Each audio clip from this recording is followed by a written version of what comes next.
ब्रह्मसूत्रम ब्रह्मसूत्र ग्रंथ में page number 984 और 984 पेज के ऊपर से 2 नंबर की पंक्ति है। 1-2 शब्द छोड़कर आया है। न च एते जातिस्मराः इति उच्यन्ते ते एव एते इति स्मृति प्रसिद्धे है। ठीक है, तो चलो भाई, तो बात यह चल रही है तृतीय अध्याय तृतीय पाद, और तृतीय अध्याय के तृतीय पाद का यह 19 नंबर का अधिकरण है, और इस अधिकरण का नाम है यावत् अधिकाराधिकरणम। ठीक है, और इस अधिकरण का विषय बताया था क्या कि निर्गुण ब्रह्म विद्या का फल प्राप्त होने के लिए देवयान मार्ग की आवश्यकता है या नहीं। तो पूर्व पक्षी ने कहा कि यदि हे सिद्धांती तुम्हारे कहने के अनुसार निर्गुण ब्रह्म विद्या का फल यदि मोक्ष होता तब तो देवयान आदि कोई मार्ग की आवश्यकता नहीं होती, किंतु निर्गुण ब्रह्म विद्या का फल मोक्ष है, यह बात ठीक नहीं है, अर्थात मोक्ष फल नहीं है। तो बोलेंगे, पूर्व पक्षी को पूछेंगे, क्यों आप ब्रह्म ज्ञान का फल मोक्ष नहीं मान रहे हो। तब वो पूर्व पक्षी कहता है, इसलिए ब्रह्म विद्या का फल मोक्ष नहीं हो सकता क्योंकि बहुत सारे ब्रह्मवेत्ता लोग भी अन्य देह को धारण करते हुए श्रुति स्मृति में प्रसिद्ध है। यदि ब्रह्म विद्या का फल मोक्ष होता तो वो क्यों अन्य देह धारण करते। तो अन्य देह धारण कर रहे मतलब मुक्त नहीं हुए, और यदि मुक्त नहीं हुए तो जरूर फिर उस ब्रह्म विद्या का फल मोक्ष न होकर कोई लोकांतर ही होगा। और यदि अन्य कोई लोकांतर ब्रह्मलोक वगैरह उस ब्रह्म विद्या का फल होगा तो उसके लिए मार्ग की आवश्यकता पड़ेगी। अतः देवयान मार्ग की आवश्यकता ब्रह्म विद्या के फल के लिए भी है, ऐसा पूर्व पक्षी कहता है। तब उस पूर्व पक्षी का निराकरण कर दिया, खंडन कर दिया सूत्र के माध्यम से। सिद्धांतियों ने क्या कहा कि निर्गुण ब्रह्म विद्या का फल मोक्ष ही है, इसमें कोई संदेह नहीं। अब रह गई बात ज्ञानी लोगों का पुनः जन्म दिखाई देता है, उसकी क्या संगति। तो उसका उत्तर दे दिया कि वे अधिकारी लोग हैं, भगवान ने उनको जगत की व्यवस्था के लिए नियुक्त किया गया है, और उनका उस प्रकार का प्रारब्ध है, और उस प्रारब्ध के अनुसार उनको पुनः पुनः वो भोगने के लिए प्रारब्ध का फल जो अधिकार का संपादन करना, अधिकार निवर्तन संपादन करना, तो वो फल को भोगते हुए पुनः पुनः वो अपने स्वेच्छा से जन्म लेते हैं और जगत की व्यवस्था करते हैं। इसका मतलब वो ज्ञानी नहीं है और मुक्त नहीं है, यह बात भी नहीं। हाँ, जीवन मुक्त तो है, विदेह मुक्त होने के लिए उनके लिए प्रतिबंध बैठा है प्रारब्ध, और जो प्रारब्ध रूप प्रतिबंध समाप्त हो जाएगा तो वे पुनः विदेह मोक्ष को प्राप्त होंगे। किंतु उसके पहले जब तक भी प्रारब्ध समाप्त तक पुनः पुनः जगत व्यवस्था के लिए जन्म ले रहे, किंतु उस समय में भी उनको अपने आत्म स्वरूप का विस्मरण नहीं है। इसलिए एक शब्द प्रयोग किया गया था, क्या कहा था कि अपरिमुषित स्मृतयः, उनकी जो स्मृति है कि हम ब्रह्मास्मि, इस स्मृति का उनका कभी भी लोप होता नहीं है, इस बात को बता दिया था। अब इस पर कदाचित पूर्व पक्षी बोलेगा कि ये जो आप कह रहे सिद्धांती लोग कि वो जो अधिकारी पुरुष ज्ञानी लोग हैं वे अपरिमुषित स्मृति वाले हैं, अर्थात उनकी स्मृति नष्ट नहीं होती है, किंतु यह तुम्हारा कहना ठीक नहीं है, क्योंकि वे जातिस्मर हो सकते हैं। अधिकारी पुरुष जो बार बार जन्म लेकर जगत की व्यवस्था कर रहे हैं वो जाति स्मर हो सकते हैं। और यदि वो जाति स्मर होंगे तो उनका अपरिमुषित स्मृतित्व धर्म अन्यथा सिद्ध हो जाएगा, गौण हो जाएगा, ऐसा पूर्व पक्षी का अभिप्राय है। किंतु उस पूर्व पक्षी को उत्तर देने के लिए यह पंक्ति आ रही है, न च एते जाति स्मराहा इति उच्यन्ते।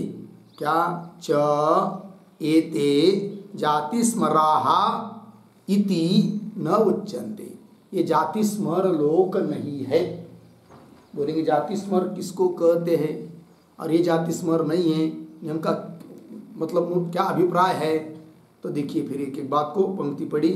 ये जो पंक्ति चालू हुई है न चयेते, उसके पूर्व में एक वाक्य लिख लीजिए अवतरण के रूप में।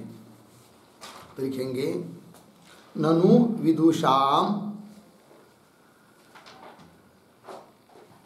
ननु विदुषाम जाति स्मरत्वात्, जाति स्मरत्वात् अलुप्त स्मृतित्वम, अलुप्त स्मृतित्वम अन्यथा सिद्धम, अन्यथा सिद्धम इति अतः आह, इति अतः आह न च इति। ठीक है, देखो भाई पूर्व पक्षी बोल रहा है कि ननु विदुषाम, ये जो विद्वान लोग है, अधिकारी लोग जिसको आप कह रहे हो, ज्ञानी लोग, वे जाति स्मर होने के कारण, जाति स्मरत्वा, जाति स्मर होने के कारण उनमें अलुप्त स्मृतित्व अन्यथा सिद्ध है, हो नहीं सकता। अर्थात उनको मैं ब्रह्म हूँ इस प्रकार का स्मरण रहता है, ये तुम्हारा कहना ठीक नहीं, क्योंकि वो जाति स्मर है, ऐसा बोल रहा है। कौन? पूर्व पक्षी। ठीक है, उसको उत्तर दे रहे इस पंक्ति से, च एते जाति स्मराहा न, जाति स्मरा इति न उच्यन्ते, जाति स्मर लोक नहीं है। बोलेंगे क्यों? श्रुति का प्रमाण दे रहे, ते एव एते इति स्मृति प्रसिद्ध है, स्मृति का प्रमाण है। ते एव एते, इसका अर्थ लिखिए तन्नामानः एव इत्यर्थः। ते एव एते तन्नामानः एव इत्यर्थः। ठीक है, अर्थात जो अधिकारी पुरुष है, जो उनका पहला नाम था वगैरह, वही अब पुनः जन्म लेने पर रहता है। ठीक है, तो बोलेंगे कुछ बात स्पष्ट नहीं हुई कि जो पूर्व पक्षी बोला था कि जाति स्मर होने से अलुप्त स्मृतित्वान्यता सिद्ध है, किंतु जाति स्मर है क्या चीज़, वो ज़रा अच्छी तरह से बताओ, तब समझ में आवेगा कि अधिकारी लोग जाति स्मर नहीं है करके। तो लिखते फिर उस पर एक टिप्पणी, पूर्व देह नाम,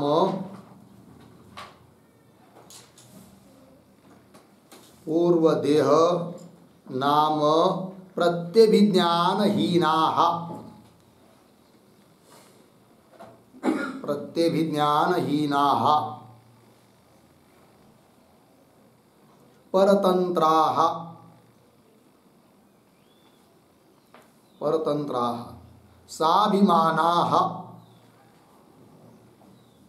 साभिमानाः जातिस्मराः भवन्ति, जातिस्मराः भवन्ति। पूर्ण विराम। आगे, आधिकारिकाः तु, आधिकारिकाः तु पूर्वनामानः, पूर्वनामानः स्वतंत्राः, स्वतंत्राः निरभिमानाः,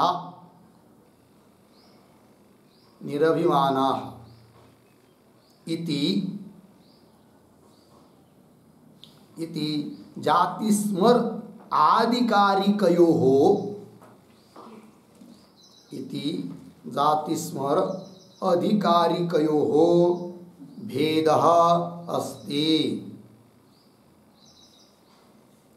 भेदः अस्ति। पूर्ण विराम कौंस में लिखिए। पूर्वदेह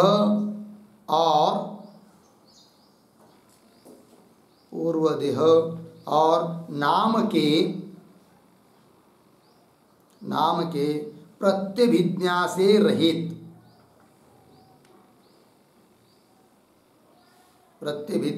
रहित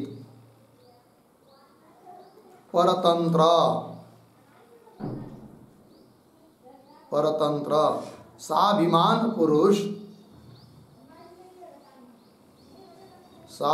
पुरुष जाति स्मर कहलाते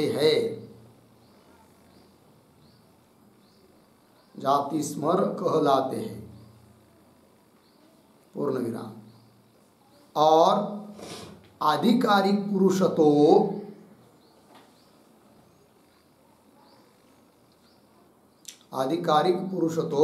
पूर्व जन्म के नाम वाले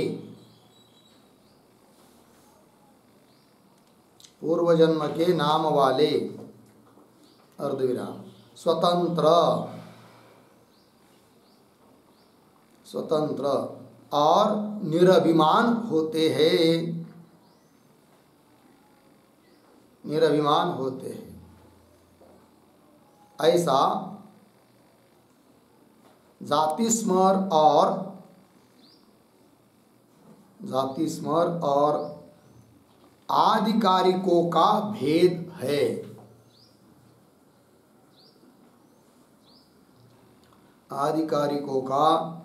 है।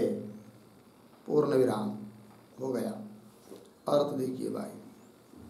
तो पूर्वदेह और पूर्वदेह का नाम इत्यादि प्रत्यभिज्ञा से, वही है मेरा नाम है इत्यादि प्रत्यभिज्ञा से रहित और परतंत्र और स्वाभिमान अभिमान से युक्त ऐसे जो लोग होते हैं उनको कहते हैं जाति स्मर। ठीक है। और इस प्रकार की जो जाति स्मर लोग रहते हैं वे तो क्या हो सकते हैं, लुप्त स्मृति। उनको मैं ब्रह्म हूं इस प्रकार का ज्ञान अगर नहीं रह सकता है कि नहीं। किंतु जो ज्ञानी लोग हैं, अधिकारी पुरुष हैं, उनमें तो अलुप्त स्मृतित्व है। मैं ब्रह्म हूं इसका ज्ञान उनमें रहेगा ही। क्योंकि वो कैसे हैं तो कह रहे आधिकारिक लोग कैसे होते हैं, जाति स्मर कौन होते हैं ये बता दिया अभी तक एक वाक्य में। पूर्वदेह के नाम और पूर्वदेह का नाम इत्यादि प्रत्यभिज्ञा से रहित हो, परतंत्र हो, अभिमान वाले हो, ऐसे लोगों को कहते हैं जाति स्मर। फिर जिनको अभिमान हो जाता है देहादिकों का, लेकिन और परतंत्र होते हैं वो तो लुप्त स्मृति वाले, उनको तो नहीं हो सकता है ज्ञान। किंतु ये आधिकारिक पुरुष कैसे हैं, जाति स्मर नहीं है। मतलब कैसे फिर, आधिकारिका तु पूर्व नामान, जो उनका पूर्व जन्म में नाम था वही नाम वाले होते हैं और स्वतंत्र होते हैं और निरभिमान होते हैं। इति इस प्रकार ये आधिकारिक पुरुष हुए। तो ऐसा जाति स्मर और आधिकारिकों में भेद है। और इनके लिए ना ये स्वतंत्र है आधिकारिक पुरुष, निरभिमान है, अतः उनको तो ये धर्म रहेगा ही। कौन सा, अलुप्त स्मृतित्व। भाष्य शब्द में आया था, भाष्य में आया था वो शब्द अपरिमुषित स्मृतित्व। ये धर्म तो उनमें आधिकारिक पुरुषों में रहेगा, क्योंकि वो जाति स्मर नहीं है। जो जाति स्मर होते हैं उनके लिए वो धर्म नहीं हो सकता। ये बात हो गई, लग गया, स्पष्ट हुआ। आगे चलते अब। न च एते जाति स्मराः इति उच्यन्ते। क्यों, श्रुति भी कह रही है ते एव, एते अर्थात तन नामान एव, वही नाम वाले होते हैं। ठीक है। इति स्मृति प्रसिद्धे है। हो गया इतना। आइए आगे। यथा ही सुलभा नाम ब्रह्मवादिनी जनकेन विदितु कामा विदस्य स्वयं देहम जानकम देहम आविश्य विद्य तेन पश्चात स्वम एव देहम आविवेश इति स्मर्यते। ठीक है, अब कौन बात कही जा रही है? ये जो पंक्ति यथा ही के पहले एक वाक्य लिखिए अवतरण। ब्रह्मविदाम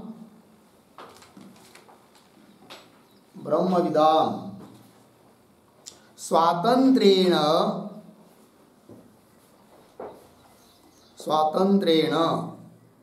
देहांतर संचारे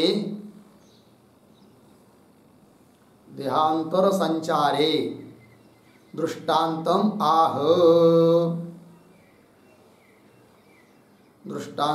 आह यथा इति। ठीक है जी, चलिए भाई। अभी जो भाष्य में एक दो पंक्ति पूर्व में एक बात कही थी ना, तो अपरिमुषित स्मृत ये भी धर्म बताया था, स्वातंत्र्येण ये भी कहा था कि नहीं? तो उसी धर्म को लेकर कर रहे अब क्या कि ब्रह्मवेत्ता लोग जो है अधिकारी पुरुष लेना। ब्रह्मवेत्ता में भी सामान्य हम लोगों को ब्रह्म ज्ञान हुआ तो हम लोग भी स्वेच्छा से जन्म ले सके, ऐसी बात नहीं। वह अधिकारी पुरुषों की बात चल रही है। तो वो जो अधिकारी ब्रह्मवेत्ता लोग हैं वे स्वातंत्र्येण स्वेच्छा से देहांतर संचारे अन्य देह में संचार कर सकते हैं। इस बात के लिए दृष्टांत दे रहे हैं यथा इत्यादि पंक्ति से। ठीक है, तो देखो भाई, यथा ही सुलभा नाम ब्रह्मवादिनी, सुलभा नाम की कोई एक स्त्री हो चुकी है इतिहास में जो कि ब्रह्मज्ञानिनी थी, ब्रह्मवेत्ता, ब्रह्म ज्ञान उनको हुआ था, तो ब्रह्मवादिनी। किंतु उनको एक इच्छा थी मन में, जनक के साथ शास्त्रार्थ करने की उसको इच्छा थी, विवाद करने की इच्छा थी। तो वही करे, जनकेन विवदितु कामा, जनक के साथ विवाद करने की इच्छा वाली ऐसी वो स्त्री थी। यहाँ तक हुआ। फिर थोड़ा आगे के शब्दों का थोड़ा अन्वय करते, विदितु कामा के आगे एक शब्द छोड़कर स्वम देहा, फिर पीछे विदस्य, फिर आगे जानकम देहम आविश्य, पुनः एक शब्द छोड़कर तेन, फिर पीछे विद्य, फिर आगे पश्चात, आगे सरल है। ठीक है, चलो। ऐसी जो सुलभा नाम की ब्रह्मवेत्ती जनक के साथ विवाद करने की इच्छा वाली, क्या किया उसने? स्वम देहम व्युदस्य, अपना जो स्वयं का देह था उसका उसने त्याग कर दिया, छोड़ दिया थोड़ी देर के लिए सुरक्षित जगह पर। फिर उस देह से निकली और कहाँ चली गई? जानकम देहम आविश्य। ठीक है ना, आविश्य मतलब प्रविश्य, जनक राजा के देह में प्रवेश कर चुकी। तो जानकम देहम, जानकम इसका अर्थ लिखिए, जनकस्य देहम जानकम, जनक का जो देह उसको कहते जानकम, जनकस्य देहम जानकम। हो गया, चलिए। फिर तो जानकम देहम आविश्य, उसमें प्रवेश करके फिर तेन विद्य, तेन, तेन शब्द का अर्थ लिखिए जनकेन सह, जनकेन सह विद्य, विद्य शब्द का अर्थ लिखिए विवादम कृत्वा,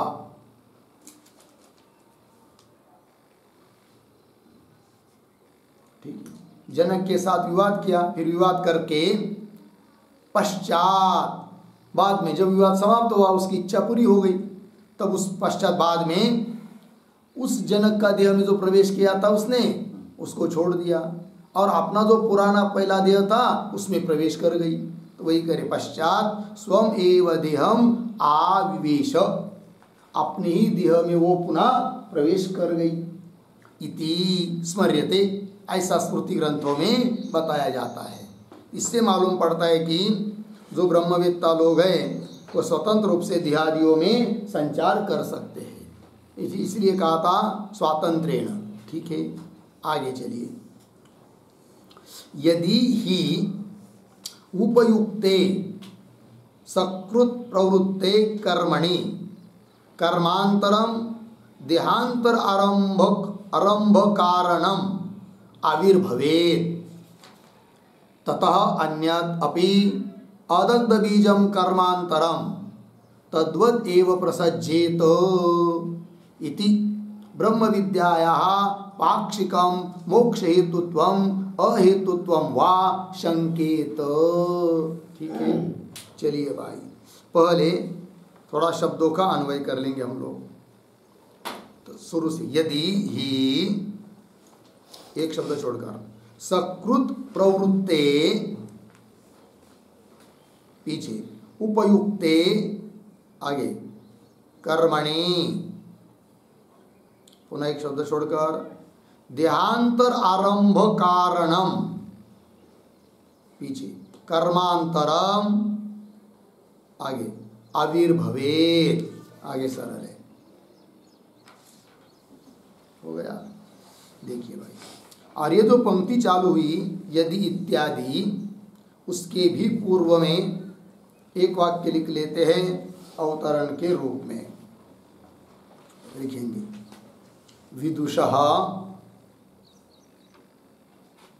विदुषः प्रारब्धातिरिक्त कर्म अभावात्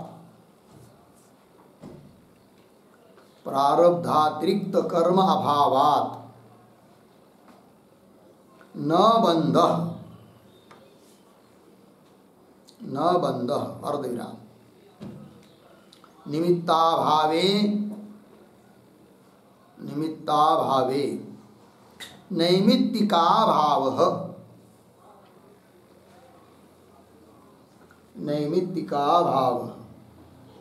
इति न्यायानुगृहीतानां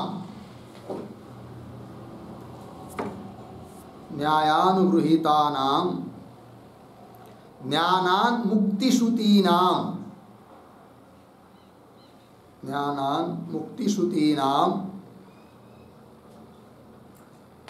न स्तुतिमात्रत्वम्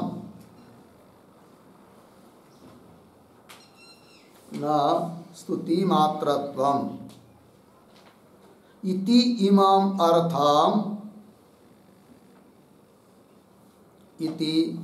इमम् अर्थम् उपपादयति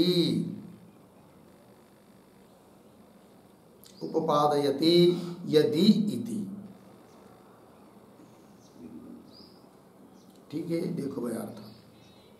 विदुषा ज्ञानी पुरुष के लिए प्रारब्धातिरिक्त कर्माभावात्, क्योंकि ज्ञान के बल पर उसका संचित और क्रियमान कर्म जल गया है, रह गया प्रारब्ध, वो तो भोग कर ही समाप्त करना पड़ता है। अतः ज्ञानी के लिए प्रारब्धातिरिक्त कर्म का अभाव है, इसलिए न बंध, इसलिए बंधन भी नहीं है। क्यों? नियम है निमित्ताभावे नैमित्तिकाभाव। निमित्त नहीं है, कारण नहीं है, तो कार्य भी नहीं होगा। कार्य बंधन वो नहीं होगा, क्योंकि उसके लिए प्रारब्ध से अतिरिक्त कर्म उसके पास निमित्त नहीं है। तो निमित्ताभावे नैमित्तिकाभाव इति, इस प्रकार का जो न्याय नियम, उससे अनुगृहित ऐसी जो श्रुति, कौन श्रुति कि जिसमें ज्ञान से मुक्ति बताई है, ज्ञानात् मुक्ति श्रुति नाम, ऐसी जो न्याय से अनुगृहित ज्ञान से मुक्ति बताने वाली जो श्रुति है, उन श्रुति में केवल स्तुति मात्रत्व नहीं है, केवल स्तुति कर रही है वो ज्ञान की, ऐसी बात नहीं है। न स्तुति मात्रत्वम, इस प्रकार का भाव, इस प्रकार का अर्थ अब उपादन कर रहे हैं। ठीक है, तो ज्ञानी के लिए बंधन नहीं है और ज्ञान से मुक्ति होती है, इस प्रकार के वाक्य केवल स्तुति परक भी नहीं है कि नहीं? क्यों कह रहे आगे देखिए, यदि ही,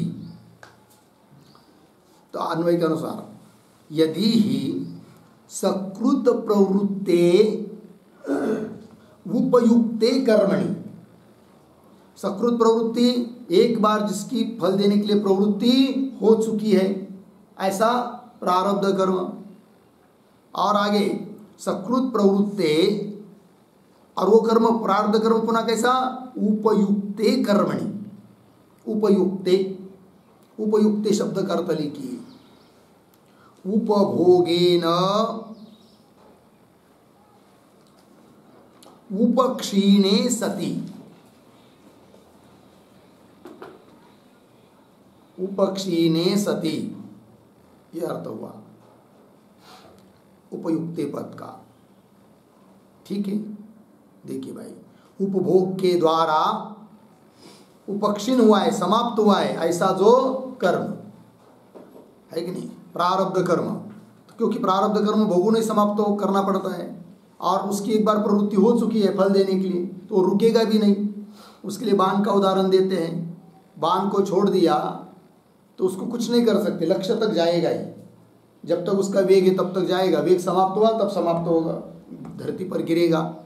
उस प्रकार सकृत प्रवृत्ते उपयुक्ते कर्मणि, है कि नहीं, एक बार प्रवृत्त हुआ ऐसा जो प्रारब्ध कर्म, और जब वह उपभोग से समाप्त हो जाता है तब क्या, देहांतर आरंभक, देहांतर आरंभ कारणम, है कि नहीं, अन्य ये देह को छोड़कर अन्य देह के लिए, आरंभ के लिए कारण, अन्य देह प्राप्त होने के लिए कारण कौन, कर्मांतरम,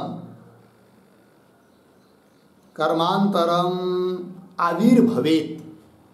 यदि इस प्रकार का कर्म पुनः आविर्भूत होगा, प्रकट होगा, निर्माण होगा, तब तो उसके बल पर पुनः जन्म मिलेगा, यदि कह दिया ना शुरू में। किंतु एक बार प्रवृत्त हुआ ऐसा प्रारब्ध कर्म उपभोग से समाप्त होने पर अन्य देह जिससे प्राप्त हो सकता है, इस प्रकार का कर्मांतर अन्य कर्म आविर्भूत होता ही नहीं है कि जिसके बल पर पुनः ज्ञानी को देह धारण करना पड़े, यह अर्थ। तो पंक्ति देखिए, तो देहांतर आरंभ कारणम कर्मांतरम आविर्भवेत, यदि प्रकट होगा, उत्पन्न होगा, तब, अरे यहाँ तो कर्मांतर पद आया है ना, उसका भी अर्थ लिखिए, आरब्ध कर्मातिरिक्त कर्म,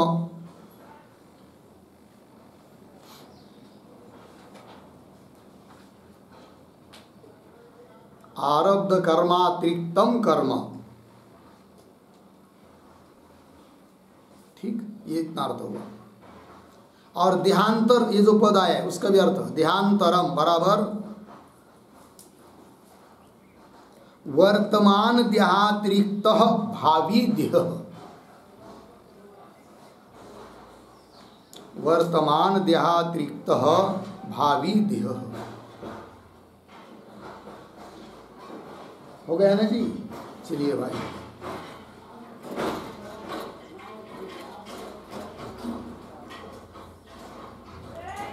देखिए,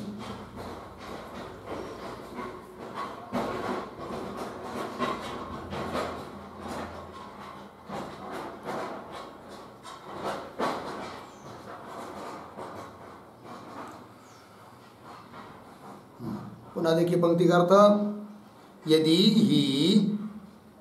यदि इस प्रकार होगा तो आविर्भवे, क्या, सकृत प्रवृत्ते उपयुक्ते कर्मणि, एक बार भोग देने के लिए प्रवृत्त हुआ ऐसा प्रारब्ध कर्म उपभोग के द्वारा समाप्त होने पर क्या, देहांतर आरंभ कारणम, वर्तमान देह को छोड़कर अन्य देह प्राप्त होने के लिए कारण, इस प्रकार का कर्मांतर, प्रारब्ध कर्मों को छोड़कर अन्य कोई कर्म यदि आविर्भवेत, प्रकट होगा, निर्माण होगा, तब तक क्या होगा, आविर्भवेत।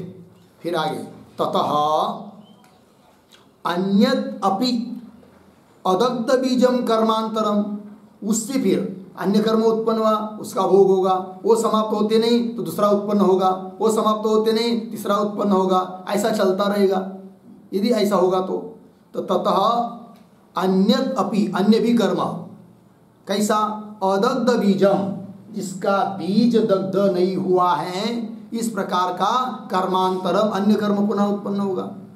तद्वत है कि नहीं? कर्मांतरम तद्वत एव प्रसज्जेत, उसी प्रकार और कर्म यदि प्रकट होगा, उत्पन्न होगा तो प्रसज्जेत, यदि उत्पन्न होगा, प्राप्त होगा तब, इति प्रसज्जेत, इति यदि ऐसा होगा तो, यदि आया था ना, ऐसा होता नहीं है, किंतु यदि ऐसा होता तो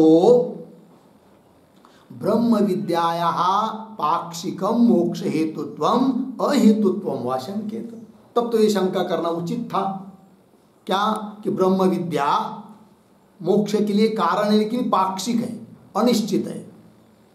ब्रह्म विद्या मोक्ष को दे सकती है, नहीं दे सकती, पाक्षिकम।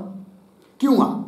ब्रह्म विद्यायाः मोक्ष, क्यों ब्रह्म विद्यायाः पाक्षिकम मोक्ष हेतुत्वम, एक बात, क्यों ब्रह्म विद्यायाः अहेतुत्वम, ब्रह्म विद्या मोक्ष के लिए कारण है ही नहीं। इस प्रकार की शंका की जा सकती थी। कब? एक कर्म समाप्त होने पर ही दूसरा कर्माविर्भूत होता, वो समाप्त होने पर और कर्माविर्भूत होता तब। किंतु ज्ञानी पुरुष के लिए प्रारब्ध कर्म समाप्त होने पर और देह धारण करने के लिए जो कर्म, वो आविर्भूत होता ही नहीं है। अतः ज्ञान मोक्ष के लिए कारण नहीं है, यह कह नहीं सकते, अपितु मोक्ष के लिए कारण है कौन? ज्ञान। ये बात हो गई। आगे चलिए। न तु इयम आशंका युक्ता, यदि ऐसी आशंका, तो ऐसी शंका होती, किंतु परंतु इयम आशंका युक्ता न, यह आशंका कोई युक्ति युक्त नहीं है। क्यों? कारण क्या? तब कह रहे ज्ञानात् कर्म बीजदाहस्य श्रुति स्मृति प्रसिद्धत्वात्, ज्ञान से कर्म रूप बीज का क्या होता है? दाह होता है। कर्म का भी दाह होता है, कर्म भी बीज है, अन्य देह धारण के लिए कारण होता है कर्म, उसका भी दाह होता है। और कर्म का भी जो बीज अज्ञान, उसका भी क्या होता है? ज्ञान से दाह होता है, ज्ञान से अज्ञान निवृत्त होता है। तो ज्ञानात् कर्म बीज दाहस्य, और यह बात श्रुति स्मृति में प्रसिद्ध है कि नहीं? अतः ज्ञानी के लिए मोक्ष मिलता ही है, ज्ञान का फल मोक्ष ही है, इसमें कोई संदेह नहीं। और यदि ज्ञान का फल मोक्ष सिद्ध होता है तो क्या मार्ग का उपसंहार करने की जरूरत नहीं। अन्य उपासनाओं का जो अन्य फल है उसके लिए तो मार्ग की आवश्यकता है, किंतु ज्ञान का फल जो मोक्ष, उसके लिए मार्ग की जरूरत नहीं। तो मार्ग का अनुपसंहार हो गया। चलिए, ज्ञानात् कर्म बीजदाहस्य श्रुति स्मृति प्रसिद्धत्वात्, हो गया इतना। आगे चलिए। तथा ही श्रुति, और श्रुति भी प्रमाण दे रहे हैं। अब ये जो पंक्ति है तथा ही के पहले एक वाक्य लिखते छोटा सा। ज्ञानस्य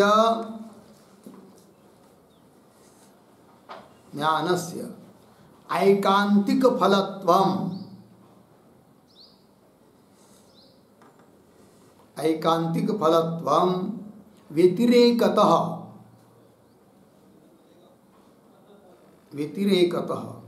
श्रुति स्मृतिभ्याम उक्त्वा, श्रुति स्मृतिभ्याम उक्त्वा क्रमेण श्रुति स्मृति दर्शयते, क्रमेण श्रुति स्मृति दर्शयति तथा ही इति। ठीक है, देखो भाई अर्थ। तो ज्ञानस्य ऐकांतिक फलत्वम, ज्ञान का फल मोक्ष कैसा है? ऐकांतिक है। दो शब्द होते हैं हमेशा, ऐकांतिक और एक शब्द होता है अनैकांतिक।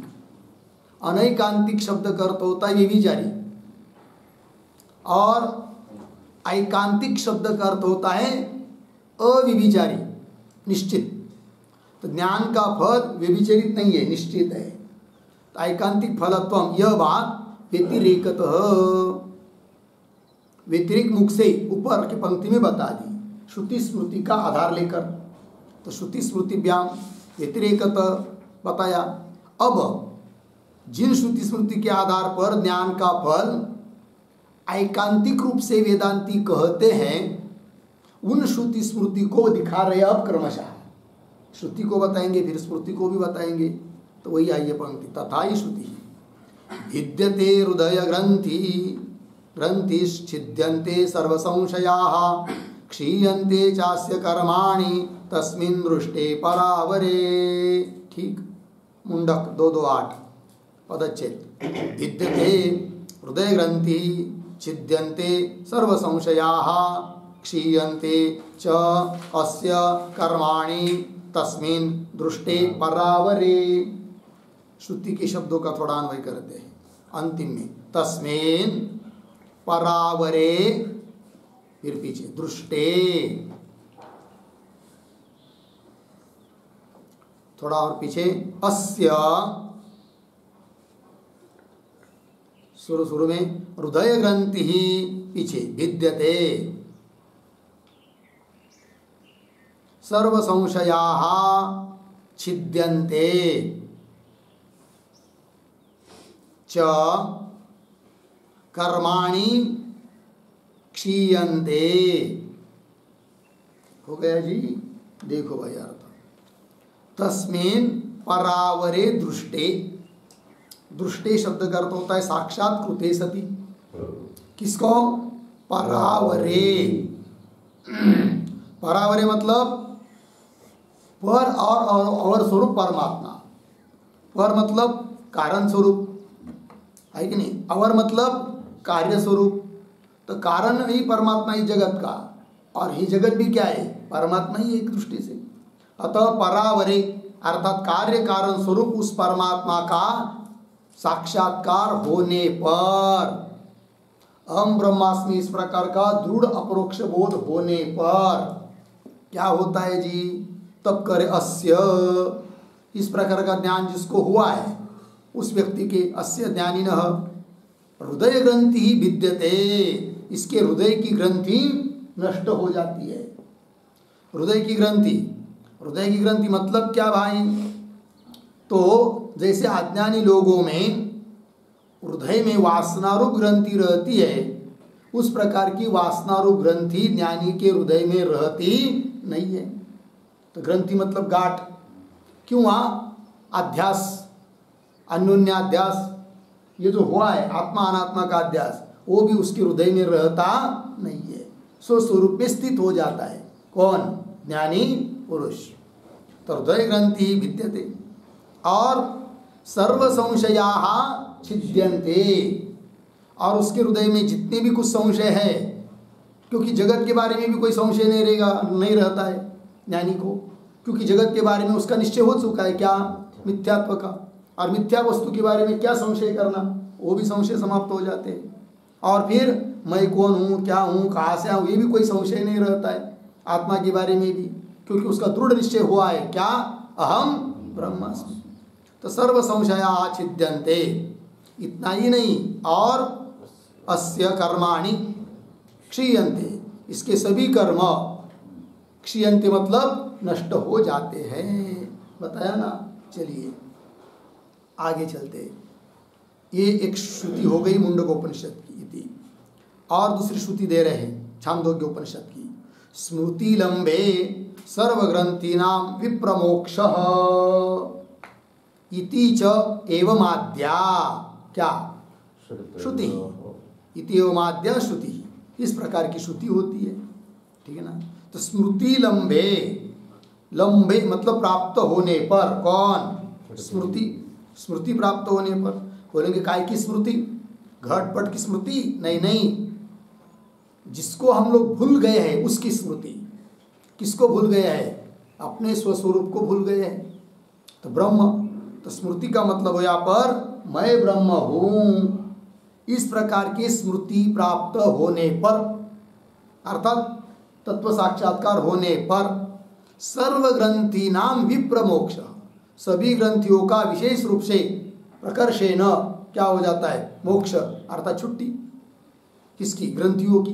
कोई ग्रंथि बचती नहीं है, ये इसका मतलब हुआ। इति च एवं आद्या श्रुति, श्रुति हो गई। अब स्मृति का प्रमाण दे रहे हैं, स्मृति ही अपि यथैधांसि समिद्धोऽग्निर् भस्मसात् कुरुतेऽर्जुन ज्ञानाग्नि सर्वकर्माणि भस्मसात् कुरुते तथा। का वाक्य? श्रीमद् भगवद गीता अध्याय 4 श्लोक नंबर 37 पाठ करके रखा है भाई सब गीता। अब देखिए पदच्छेद, उसके बाद अन्वय। यथा एधांसि समिद्धः अग्निः भस्मसात् कुरुते अर्जुन ज्ञानाग्निः सर्वकर्माणि भस्मसात् कुरुते तथा। अब अन्वय। तो अर्जुन, हे अर्जुन संबोधन, भगवान कह रहे अर्जुन को, हे अर्जुन। शुरू में यथा, एक शब्द छोड़कर आगे, समिद्धः अग्नि, पीछे एधांसि, आगे भस्मसात् कुरुते, फिर अंतिम का शब्द तथा, फिर पीछे उत्तरार्ध में ज्ञानाग्नि सर्वकर्माणि भस्मसात् कुरुते। हो गया। देखिए भाई अर्थ, दृष्टांत दिया है भगवान ने अर्जुन को। हे अर्जुन, यथा जिस प्रकार समिद्ध अग्नि, समिद्ध, समिद्ध प्रज्वलित, प्रज्वलित हुआ, अच्छी तरह से प्रज्वलित हुआ अग्नि क्या करता है? एधांसि, एधांसि काष्ठानि, लकड़ी, लकड़ियों को भस्मसात् कुरुते, उसका भस्म बना देता है कि नहीं? कुछ बचने नहीं देता है। उस प्रकार तथा ज्ञानाग्नि, उस प्रकार ज्ञान रूप अग्नि सर्वकर्माणि भस्मसात् कुरुते, सभी कर्मों को क्या कर देता है? भस्म कर देता है, अर्थात निर्बीज कर देता है। उन कर्मों में अन्य जन्म देने का सामर्थ्य रहता नहीं है ज्ञान होने पर, ये इसका मतलब हुआ। ठीक है। इति, ये हो गया स्मृति। और दे रहे स्मृति भाई, बीजानि अग्नि उपदग्धानि न रोहन्ति यथा पुनः ज्ञानदग्धैः तथा क्लेशैः नात्मा संपद्यते पुनः। ठीक हो गया ना, पदच्छेद भी हो गया। बीजानि अग्नि उपदग्धानि न रोहन्ति यथा पुनः ज्ञानदग्धैः तथा क्लेशैः न आत्मा संपद्यते। अब अन्वय। तो पूर्वार्ध में ही अंतिम शब्द आया यथा, फिर एक दो शब्द पीछे जाकर अग्नि उपदग्धानि, पीछे बीजानि, पुनः पीछे न रोहन्ति, उत्तरार्ध में बीच में आया है तथा, उसके पीछे ज्ञानदग्धैः क्लेशैः, अंतिम का शब्द पुनः आत्मा न संपद्यते। ठीक है। देखो भाई अर्थ, यथा जिस प्रकार अग्नि उपदग्धानि बीजानि, अग्नि से भुने हुए बीज न रोहन्ति, पुनः उगते हैं क्या? है कि नहीं? चना आदि को ले लिया और भांज दिया, भूंज दिया, अग्नि के ऊपर फुटाने बना दिया उसके, और बारिश होने के बाद खेत में जाकर बो दिया, और 2 महीने के बाद चला गया, चलो भैया आप उसको काट कर लाते घर में भर भर के बोरिया ला सकते हैं क्या? क्यों? उगे ही नहीं, भुने हुए बीज उगते नहीं है, उसका उगने का सामर्थ्य नष्ट हो जाता है।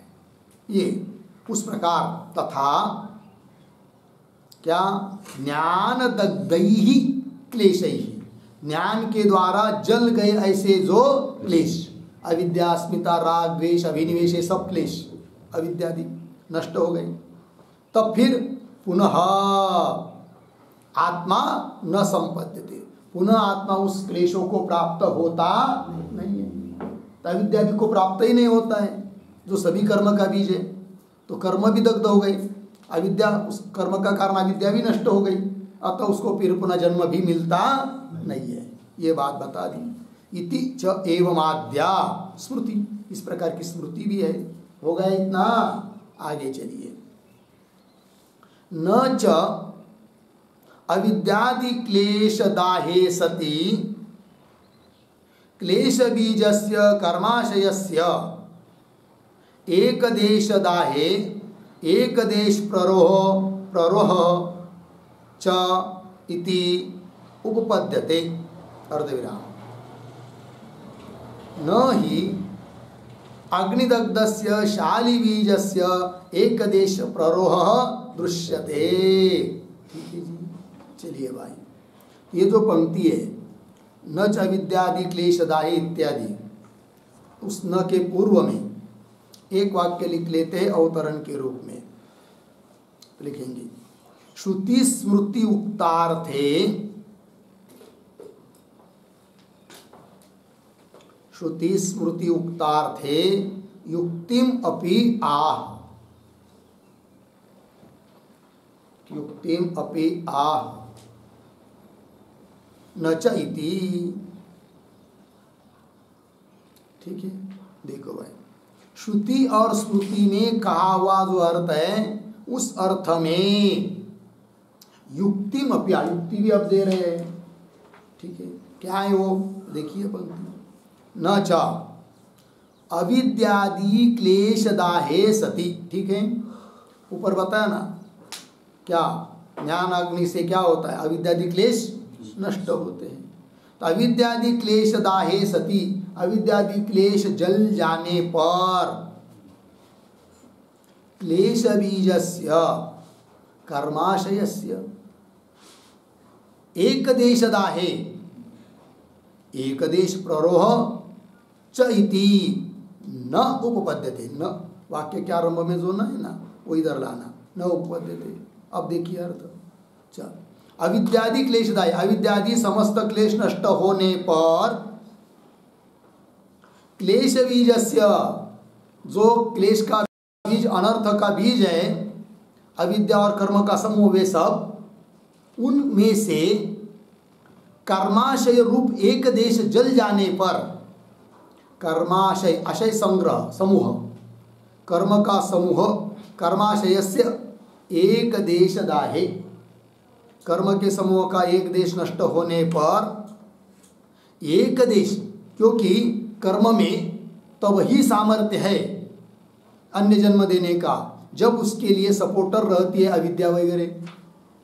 अब कर्म का ही एक अंश अविद्यादि नष्ट हो चुके हैं ज्ञान के बल पर, तब उस बीज का एक भाग जल गया और फिर उसका एक भाग पुनः उगेगा, ऐसा कभी होता नहीं है। अतः प्रारब्ध आदि कर्म रहने पर भी वो तो भोग से समाप्त होंगे, किंतु उसके बाद आगे पुनः जन्म लेना नहीं पड़ता है ज्ञानी को, ये कह रहे।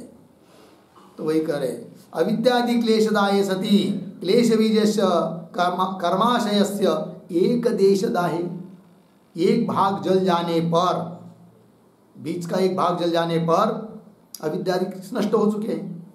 फिर एक देश प्ररोह, उसका एक देश का प्ररोह प्रादुर्भाव उगेगा एक भाग, ऐसा होता नहीं है। एक देश प्ररोह च इति न उपपद्यते, ऐसा उपपन्न नहीं होता है। उदाहरण देकर समझा रहे, न ही, यहाँ पर भी न का अनुवाद में, ही अग्निदग्ध से शाली बीजस्य एक देश प्ररोह न दृश्यते। अग्नि के द्वारा जला हुआ जो शाली का बीज, शाली बीज से, शाली रूप बीज, शाली हम लोग कहते उसको साड़, चावल का जो बीज होता है ना उसको कहते शाली, साड़। और आपने क्या कर दिया, उसको भूंज दिया, उसका टरफल आदि भी जल गया, और अच्छी तरह से कड़क हो गए भूंज कर, फिर उसको जाकर वो दिया, आएगा क्या? नहीं आएगा। तो अग्निदग्धस्य शाली बीजस्य एक देश प्ररोह, उसका एक भाग का उत्पत्ति, एक भाग से प्ररोह मतलब आयुर्भाव उत्पत्ति न दृश्यते, दिखाई देता नहीं है। हो गया जी, चलिए आगे। होगा कि पूरा नहीं होगा, ज़्यादा है।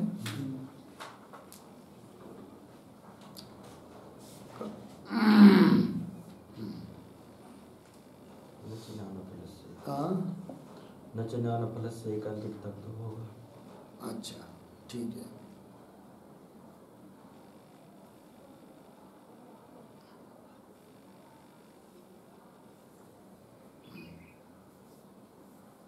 देखिए, प्रवृत्त फलस्य तु कर्माशयस्य मुक्तेशोः इव वेगक्षयात् निवृत्ति अर्धविराम तस्य तावदेव चिरम इति शरीरपातावधिक्षेप करणात्, करणात् एक कारणात् है, करणात् ठीक है। देखो भाई, अब ये जो पंक्ति है ना प्रवृत्त फलस्य, उसके पूर्व में एक वाक्य लिखते हैं अवतरण के रूप में, विद्यया विद्यया क्लेशदहात् तत्कार्य कर्मक्षयः, तत्कार्य कर्मक्षयः चेत अर्धविराम तर्हि प्रारब्धस्य कथं स्थितिः, तर्हि प्रारब्धस्य कथं स्थितिः तत्र आह प्रवृत्त फलस्य इति। ठीक है, देखो भाई अर्थ, कोई इस प्रकार की शंका करेगा, उसका उत्तर देने के लिए प्रवृत्त फलस्य इत्यादि पंक्ति आ रही है। तो क्या शंका हो सकती है? विद्यया क्लेशदहात्, विद्या ब्रह्म विद्या, तृतीया, उस ब्रह्म विद्या से यदि क्लेश का सभी क्लेश अविद्यादि क्लेश नष्ट हुए हैं तो होने से क्लेशदहात्, फिर तत्कार्य उस अविद्यादि क्लेशों का कार्य कौन? कर्म। तत्कार्य जो कर्म उसका भी क्या हुआ है? क्षय। तो तत्कार्य कर्म क्षय चेत, क्योंकि अविद्या का ही कार्य है कौन? कर्म। संचित प्रारब्ध आदि सभी कर्म, कर्म का कारण अविद्या, अविद्यादि क्लेश है, और वो क्लेश सब ज्ञान से तो दग्ध हो गए हैं। तो कर्म क्षय चेत तरी प्रारब्ध से कथम स्थिति, फिर प्रारब्ध कैसा बचेगा? क्योंकि प्रारब्ध भी तो कर्म के अंतर्गत है ना। तो प्रारब्ध से कथम स्थिति, कैसे वो रहेगा? ऐसा यदि कोई प्रश्न करता है, उत्तर दे रहे प्रवृत्त फलस्य तु कर्माशयस्य, कर्माशयस्य कर्म समूहस्य, कर्म का समूह कौन सा? जिस उसी विशेषण है उसका प्रवृत्त फलस्य, मतलब जिसके फल भोग के लिए आरंभ हुआ है, ऐसा जो प्रारब्ध कर्म, ठीक है ना, वह तब तक नष्ट नहीं होता है जब तक वो उपभोग नहीं देता है, क्योंकि वो छूटे हुए बाण की तरह है। एक बार बाण छूट गया, फिर बाद में पता चला अरे यार गलती हो गई, बाघ को समझकर, व्याघ्र को समझकर मैंने बाण छोड़ा, लेकिन सामने तो गाय है, अब करे क्या? बाण तो छूट गया, तो कुछ नहीं कर सकता है। उसका वेग है तब तक वो जाएगा ही, लक्ष्य तक वेग रहेगा, लक्ष्य को भिड़ेगा ही, और बीच में वेग समाप्त हुआ तब तो वेग समाप्त होने पर नष्ट हो जाएगा। तो जैसे वेग समाप्त होने पर, वेग निवृत्त होने पर बाण गिरता है, उस प्रकार प्रारब्ध भी तब समाप्त होता है जब वो अपना भोग दे देता है, क्योंकि वो छूटा हुआ बाण है, वो जलता नहीं है। ठीक है, हाँ। तो प्रवृत्त फलस्य तु कर्माशयस्य मुक्तेशो, मुक्त ईशु, ईशु मतलब बाण, छोड़ा हुआ बाण, मुक्तेशो इव वेग क्षयात् निवृत्ति, जैसे उसकी वेग का नाश होने पर निवृत्ति होती है, उस प्रकार यहाँ पर भी भोग समाप्त, प्रारब्ध का भोग देने पर रही प्रारब्ध कर्म क्या होता है? समाप्त होता है, निवृत्त होता है। तो बोलेंगे इसके लिए प्रमाण क्या? तब दे रहे तस्य तावदेव चिरम, उसके लिए ज्ञानी के लिए तब तक ही विलंब है। तब कब तक? जब तक उसका देह छूटता नहीं है। देह छूट गया विधेय कैवल्य को प्राप्त हुआ, ये इसका मतलब। तस्य तावदेव चिरम इति, इस प्रकार शरीर पात अवधिक्षेप करना, शरीर पात शरीर गिरना, ठीक है कि नहीं? तो शरीर पात अवधि मतलब पर्यंत, मर्यादा, सीमा, शरीर पात पर्यंत ही विलंब बताया है, विलंब होता है, यह बात कह दी। शरीर पात अवधि क्षेप करना होगा इतना। इसके ऊपर थोड़ा सा लिखते हम लोग एक टिप्पणी लिखेंगे। विदुष देहपात अवधि श्रुते है, विदुष देहपात अवधि श्रुते है अनुभवाच्च, अनुभवाच्च ज्ञानस्य, ज्ञानस्य आवरक आज्ञानांश निवर्तकस्य, आवरक आज्ञानांश निवर्तकस्य, आगे प्रारब्ध विक्षेप स्थिति, प्रारब्ध विक्षेप स्थिति अनुकूल आज्ञानांश, अनुकूल अज्ञानांश निवर्तन सामर्थ्य अभाव सिद्धे है, निवर्तन सामर्थ्य अभाव सिद्धे है।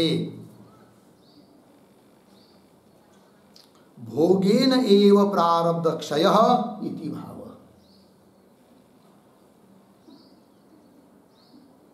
भोगेन एव प्रारब्ध क्षयः इति भाव। ठीक है, देखो भाई अर्थ। तो विद्वान के लिए देहपात अवधि श्रुते है, देहपात तक विधेय कैवल्य नहीं मिलता है ऐसा बताया है, और ज्ञानी पुरुष का वैसा अनुभव भी है। ठीक है, तो इससे मालूम पड़ता है कि ज्ञान निवर्तक है किसका? तो अज्ञान की मतलब माया की, अज्ञान की दो शक्ति होती है। कौन कौन? आवरण शक्ति और विक्षेप शक्ति। तो ज्ञान आवरक अज्ञानांश का निवर्तक है, आवरण शक्ति विशिष्ट अज्ञान का नाश कर देता है। और प्रारब्ध रह रहा है मतलब क्या फिर? तो प्रारब्ध रूप जो विक्षेप है उसके स्थिति के लिए अनुकूल जो अज्ञान अंश है, विक्षेप शक्ति विशिष्ट अज्ञान अंश, उसका नाश करने के लिए सामर्थ्य नहीं है। किसमें? ज्ञान में भी, क्योंकि प्रतिबंध बैठा है। देहादि विक्षेप रहेगा तब तक, प्रारब्ध रूप प्रतिबंधक है तब तक। तो निवर्तन सामर्थ्य अभाव सिद्धे है। इससे फिर मालूम पड़ता है कि फिर प्रारब्ध रूप विक्षेप का नाश कब होगा? तब करे भोगेन एव प्रारब्ध क्षय, प्रारब्ध रूप कर्म का नाश भोग से ही होता है, यह निर्णय। तो वही पंक्ति दी है, तस्य तावदेव चरम इति शरीरपात अवधिक्षेप करना। शरीरपात, शरीरपात शरीर गिरना, पात मतलब गिरना, अवधि मतलब मर्यादा, सीमा, तब तक ही शरीरपात की अवधि ही है उसका देह आदि का या प्रारब्ध आदि का क्षेप के लिए करण, क्षेप त्याग, उसके लिए करण कौन है? शरीरपात। शरीरपात की, शरीरपात का शरीर गिरने की अवधि, शरीर गिरने तक वो रहता है सब विक्षेप वही करे, ठीक है ना। और शरीर गिर गया मतलब प्रारब्ध समाप्त हुआ, तब उसका कोई कर्म आदि बचता नहीं है। शरीरपात अवधि क्षेप करणात् इति हो गया। आगे तस्मात् उपपन्ना, क्या? यावत् अधिकारम आधिकारिकानाम अवस्थिति, ठीक है ना। तो कैसा पढ़ेंगे? तस्मात् यावत् अधिकारम आधिकारिकानाम अवस्थिति उपपन्ना, उपपन्ना को बाद में लेंगे, इतना ही। और ये जो पंक्ति है तस्मात्, उसके भी पूर्व में एक वाक्य लिख लेते हैं अवतरण। श्रुति प्रमाणात्, श्रुति प्रमाणात् अप्रवृत्त फलम, अप्रवृत्त फलम कर्म एव नश्यति, कर्म एव नश्यति, अर्धविराम, न तु प्रवृत्त फलम, न तो प्रवृत्त फलम, अर्धविराम, इति एवं सति, इति एवं सति शरीरांतरोत्पत्ति, शरीरांतरोत्पत्ति ज्ञानस्य ऐकांतिक फलत्वं च, ज्ञानस्य ऐकांतिक फलत्वं च न विरुद्धम, न विरुद्धम इति उक्तम उपसंवरति, इति उक्तम उपसंवरति तस्मात् इति। हो गया, देखो भैया अर्थ। तो श्रुति प्रमाणात् क्या निर्णय हुआ? अप्रवृत्त फलम कर्म एव नश्यति, जिसके फल के लिए आरंभ नहीं हुआ है, फल देने के लिए आरंभ नहीं हुआ है, ऐसा कर्म संचित आदि वे ही नष्ट होते हैं। न तो प्रवृत्त फलम, प्रवृत्त फल वाला कर्म मतलब प्रारब्ध कर्म नष्ट नहीं होता है। इति एवं सति, ऐसा निर्णय होने पर फिर दोनों बात उपपन्न हो जाती है। कौन दोनों बात? तो शरीरांतरोत्पत्ति एक बात, और ज्ञानस्य ऐकांतिक फलत्व दूसरी बात। ये दोनों कोई परस्पर विरुद्ध नहीं है। जबकि पूर्व पक्ष ने कहा था ज्ञान का फल यदि मोक्ष है तो कैसा फिर ज्ञानी को दूसरा जन्म मिल रहा है? तो उत्तर दे दिया दूसरा जन्म मिलेगा, क्योंकि उनका वैसा प्रारब्ध है। अधिकारी पुरुषों का, ज्ञानी पुरुषों का प्रारब्ध है तो जन्म मिलेगा। तो ज्ञान होने पर भी अन्य शरीर की प्राप्ति हो सकती है। फिर बोलेंगे ज्ञान का फल मोक्ष मत मानो, देह हो जन्म हो रहा है तो बोलेंगे वो भी बात नहीं है। ज्ञान का मोक्ष ये फल निश्चित है, ऐकांतिक फल है, अनैकांतिक नहीं, व्यभिचारित नहीं है, अव्यभिचारित फल है। ज्ञानस्य ऐकांतिक फलत्वं च, तो ज्ञान का फल मोक्ष निश्चित। फिर जन्म क्यों हो रहा है? प्रारब्ध के कारण। इसलिए आधिकारी पुरुषों का जन्म हो भी रहा है तो भी कोई दिक्कत नहीं, ज्ञान का फल मोक्ष है। और यदि ज्ञान का फल मोक्ष है, कोई लोकांतर नहीं है, तो गति की भी आवश्यकता नहीं। गति मतलब मार्ग, तो अर्चिरादि मार्ग का अनुपसंहार सिद्धांत के अनुसार सिद्ध हो जाता है। ठीक है, वही कह रहे शरीरांतरोत्पत्ति ज्ञानस्य ऐकांतिक फलत्वं च न विरुद्धम इति उक्तम। यह अभी तक जो बात बताई उसका अब उपसंहार कर रहे तस्मात् इत्यादि पंक्ति से। तो पंक्ति को देखिए, तस्मात् यावत अधिकारम, जब तक उनका अधिकार है तब तक उन आधिकारिकाणाम अवस्थिति, उन आधिकारिक पुरुषों की अवस्थिति स्थिति उपपन्न हो जाती है, कोई दिक्कत नहीं। और फिर कोई कहेगा ज्ञान का फल फिर व्यभिचारित है, वो भी नहीं, वो करें न च ज्ञान फलस्य अनैकांतिकता च, ज्ञान फलस्य अनैकांतिकता, ज्ञान का फल व्यभिचारी है, अर्थात ज्ञान का फल मोक्ष कभी मिलेगा कभी नहीं, या मिलेगा ही नहीं, ऐसी भी बात नहीं है। ठीक है, तथा च श्रुति ही, ठीक है ना। आप श्रुति दे रहे प्रमाण किस बात के लिए? तो ये जो पंक्ति है तथा च श्रुति, तथा के पहले एक वाक्य लिखते हैं, उपसंहृते अर्थे,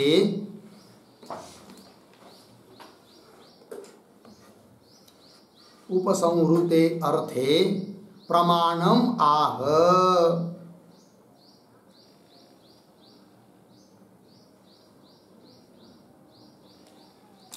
प्रमाणम आह तथा च इति। हो गया। अब जो उपसंहृत अर्थ है उसमें प्रमाण दे रहे हैं तथा श्रुति इत्यादि पंक्ति के द्वारा, किंतु आगे के सभी बातों का विचार हम लोग कल करेंगे। ओम पूर्णमदः पूर्णमिदं पूर्णात् पूर्णमुदच्यते पूर्णस्य पूर्णमादाय पूर्णमेवावशिष्यते। ओम शांति शांति शांति।